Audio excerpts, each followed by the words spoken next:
আজ একটি নিয়ে আসছি নতুন ধরনের রেসিপি। শেষ অবধি দেখার জন্য অনুরোধ রইল।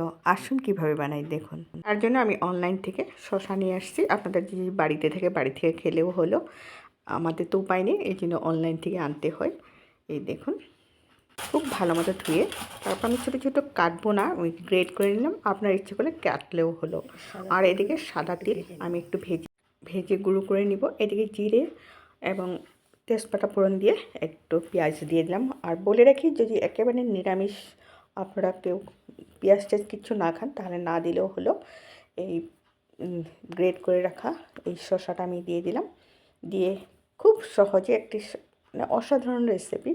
আপনারা কোনো দিন খেয়েছেন কি না? যদি খেয়েছেন তো ভালো, যদি না খেয়েছেন আপনারা কিন্তু নিশ্চয় বানিয়ে খাবেন। তারপর নিজের পছন্দ যতটুকু লবণ হলুদ দেওয়ার দরকার, এটা নিজের পছন্দ অনুযায়ী দেওয়াই ভালো।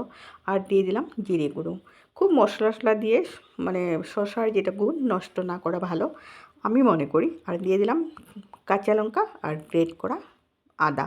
আপনারা পেস্ট করেও দিতে পারেন, কোনো কথা নেই। আমি শর্টকাট দেখানোর জন্য কিন্তু গ্রেট করেই নেই। সবসময় এই ছোটো ছোটো জিনিসগুলো পাতা নিয়ে বসতে অসুবিধা, আপনাদের সুবিধা থাকলে আপনারা করে নিতে পারেন।